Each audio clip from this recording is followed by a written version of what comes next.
Starting at number 10, here we have Laila Ali. Laila Ali is the daughter of the legendary heavyweight boxing champ Muhammad Ali. She's also a former professional boxer herself who holds a pretty good record, 24 wins and 0 losses throughout her entire career of boxing. She was just 18 years old when she started boxing, and before that she worked as a manicurist and she also owned a nail salon. She was undefeated in boxing and she set a huge example and blazed a trail for female boxers. Later on, she appeared in TV shows as well as music videos, and also she wrote a book with David Ritz called Reach: Finding Strength, Spirit, and Personal Power. She's also an entrepreneur, and right now she owns her own beauty line. At number 9, we're talking about Mohamed Sanu. He is an American football wide receiver and he plays for the New England Patriots in the NFL. He rose to prominence after he was drafted by the Cincinnati Bengals in the 3rd round of the 2012 NFL Draft, and he played college football at Rutgers. He played for the Bengals from the years 2012 up until 2015, and then the Atlanta Falcons from the year 2015 up until 2019. The Falcons ended up trading him to the Patriots in 2019, and originally he was born in New Jersey. He's from a Muslim family, and he also lives in his parents' native nation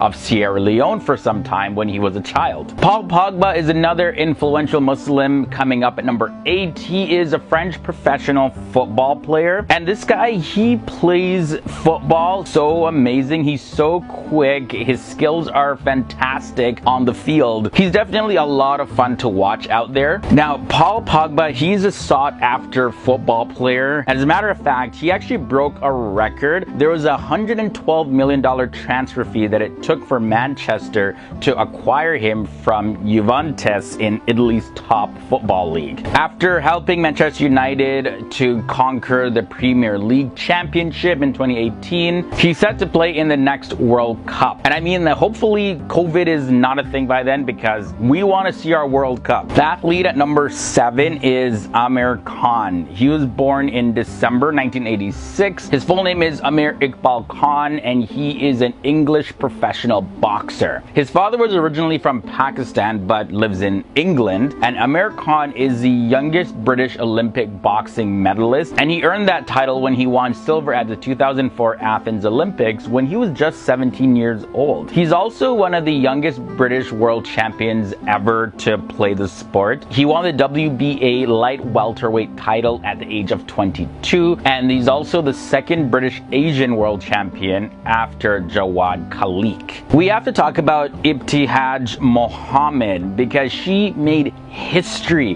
when she became the first Muslim woman who wore the hijab to represent the United States at the Olympics back in the year 2016. She was also the first female Muslim American athlete to win an Olympic medal, and that's when she took home the bronze medal in team saber events at the Rio Summer Games. That was the Olympics in 2016. Ibtihaj Mohammed is often referred to as a symbol of promise for the African American Muslim community. She even had a doll, like a Barbie doll, made after her. That goes to show how much influence she had in just standing up for her faith and wearing her hijab while she was playing her sport. Next up, I want to talk about Shahid Afridi. He's one of the most well-known Pakistani cricket players of all time. He's not just known to the Pakistani audience, he's known around the world. He has a nickname Boom Boom Afridi among his fans, as well as his teammates used to call him Lala. He's very popular because of his aggressive batting style, as well as he holds several records of international cricket. One of those records being having the fastest century in ODIs, which is 37 balls, as well as the longest 6 in history of cricket, and he also has one of the most numbers of 6s in cricket. Mesut Ozil is next at number 4. Mesut Ozil, he helped Germany win the FIFA World Cup back in the year 2014. As he was playing midfielder for Arsenal in the English Premier League, Mesut Ozil, he is regarded as one of the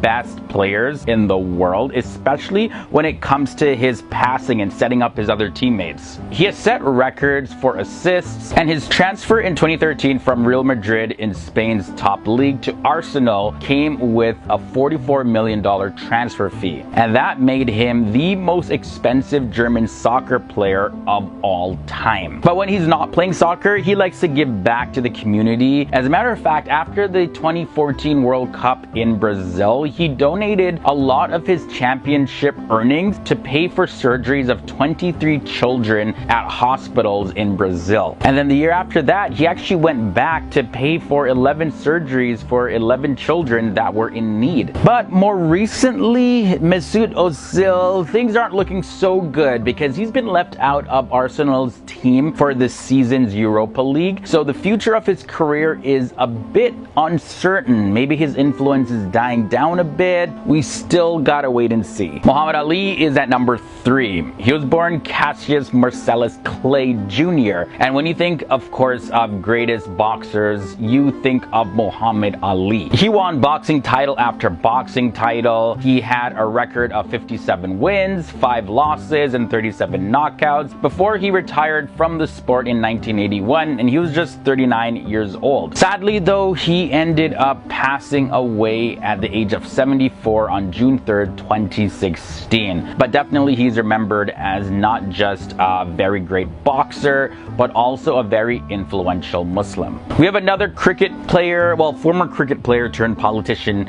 up next. Imran Khan. He was popular before, but he really shot to stardom after he led Pakistan to win the 1992 Cricket World Cup. But now he serves as Pakistan's Prime Minister, and he was elected in 2018 because a lot of people had a lot of confidence in him that he would change the course of Pakistan and make the country thrive even more than it has done in the past. And it's not just Pakistanis that look up to him as a great leader of great influence, but also different world leaders as well as different people from different parts of the world. There's a lot of Pakistanis living overseas. They look at him as an example as well. So I mean, going from sports to leading a country, yeah, that is a whole lot of influence that you have. Let's end this episode off with Khabib Nurmagomedov. Right now, everybody in the world has their eyes on this man. Like, even people that aren't even fan of mixed martial arts know Khabib. He's known as the Eagle, and Khabib Nurmagomedov is the first Muslim to win a UFC title. He comes from the Russian Republic of Dagestan, and he started training at a very young age, and he was very intensely coached by his father, so they developed a really good relationship throughout his life. Khabib Nurmagomedov has a record, a perfect record as a matter of fact, of 29 wins, 0 losses in his professional mixed martial arts career. But recently, following his UFC 254 fight against Justin Gaethje, he announced his retirement from mixed martial arts. Recently, he had lost his father, all because of complications due to COVID-19 this year. So of course he was very close to his father, like I mentioned, and this took a toll on him and his family. And his mother had really asked him to not fight anymore because of his father passing away. So he promised her that that would be his last fight, and he announced his retirement. But he's definitely going down as a legend and also a very influential Muslim. There's a lot of people around the world, again, even if they're not fans of mixed martial arts, that are looking up to him. And for the Muslim community, he's seen as somebody that has helped remove Islamophobia in different parts of the world.